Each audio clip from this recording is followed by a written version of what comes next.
Olá galera do xadrez, Cortez Chess no tabuleiro. Se você quer aprender como se defender do lance mais jogado das brancas inicial, que é o lance E4, o favorito de Bob Fischer, eu quero ensinar para vocês e detalhar melhor a defesa Caro-Kann. Sim, no começo a defesa parece até que vai ficar meio restringida, a posição das pretas e tudo, né? Mas nós vamos analisar as estruturas de peões, tanto das brancas como das pretas, nessa partida. É uma partida bem educativa, né? Bem ilustrativa. E você vai ver como é que faz para atacar o centro das brancas e virar o jogo. E vai conseguir até uma boa vitória usando essa estratégia. Se você não está inscrito no canal, se inscreva para não perder os próximos vídeos, tá bom? E vamos lá para o vídeo. A defesa Caro-Kann começa com E4. Aí você faz C6, né? Combatendo o centro também, querendo colocar seu peãozinho aqui em D5. As brancas fazem D4, você joga D5.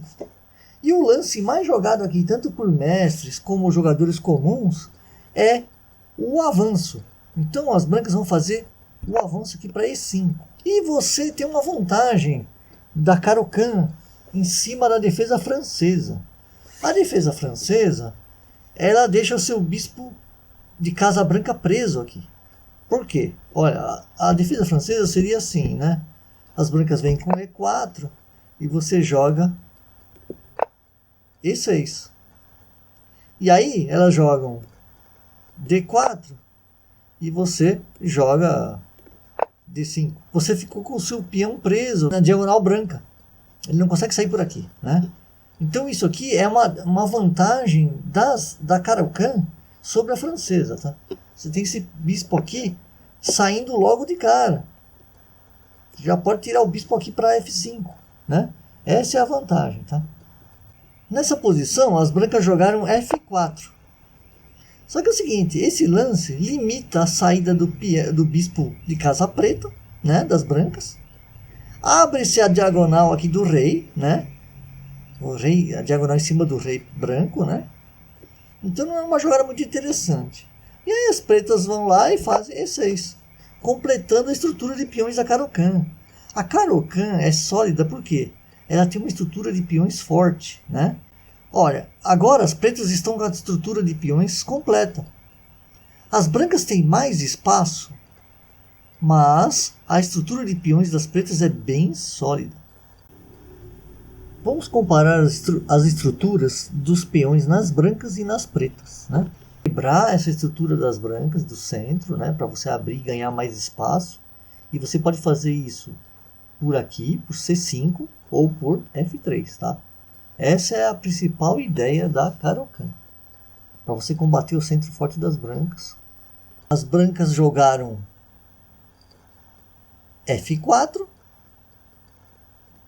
Dando sequência à partida, as brancas jogaram bispo D3. Né? Porque até é interessante a gente trocar, mas não nesse momento. O jogador de pretas não vai trocar agora. Ele vai jogar cavalo H6. Porque se o bispo tomar, você vende cavalo, desenvolve o cavalo para uma casa boa, né? E fica bem plantado aqui. Mas não foi isso que aconteceu, né? Por enquanto. Aí as brancas fazem cavalo F3. E as pretas fazem, como eu falei anteriormente, romper a estrutura de peões, né? No caso do jogador de pretas aqui, preferiu jogar agora o C5, né? Para atacar esse peão aqui. E as brancas fazem uma jogada que não é muito interessante. Trocam os bispos, o cavalo vem aqui, as brancas fazem roque, as pretas jogam cavalo C6.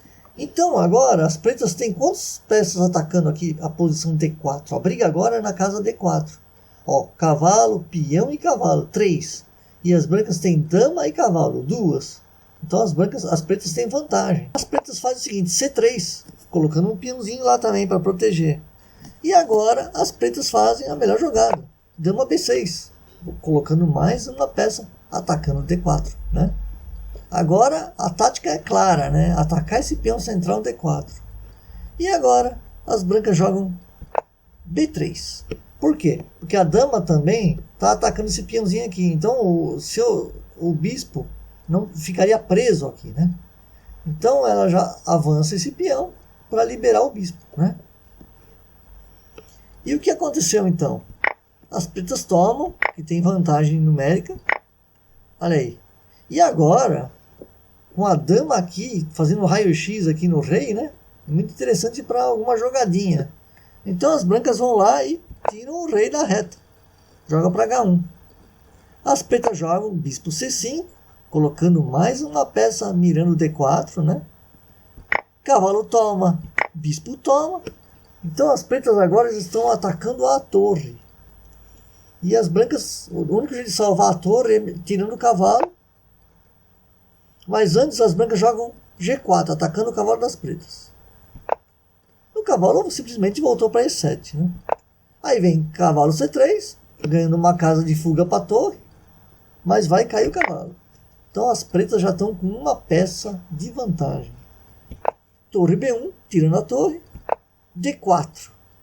Olha que lance legal esse aqui. Você protege o bispo, abre essa diagonal em cima do rei para um futuro ataque da dama e abre uma casa para o cavalo também, uma casa muito valiosa para o cavalo ficar, né? Veja como o jogo das pretas está bem, está bom, porque a gente conseguiu romper o centro forte das brancas. Essa é a força da Caro-Kann. Aí o bispo vem tentar uma troca. Dama C6 cheque. Torre F3 cobrindo, já que ela tem a proteção da dama, né? Cavalo D5. Como eu falei, olha lá, o cavalo indo para o ataque. Rei vai para G1. Roque curto. Dama D3. Querendo fazer pressão aqui em cima do bispo também, né? E agora, bispo toma, torre toma. Dama C1, duplo, né? A cheque e na torre. Agora a torre vai cair. Rei G2, dama toma. E as brancas abandonam. Vocês perceberam como a Caro-Kann é uma defesa sólida, né? A ideia central foi destruir o centro branco, né? Que pode ser feito ou por aqui por F6 ou por C5. No caso dessa partida de aprendizado nosso, o jogador de pretas, ele destruiu aqui, né? E aí as pretas ganharam espaço e um ataque avassalador. Espero que vocês tenham gostado desse vídeo. Se inscrevam no canal e até o próximo. Valeu!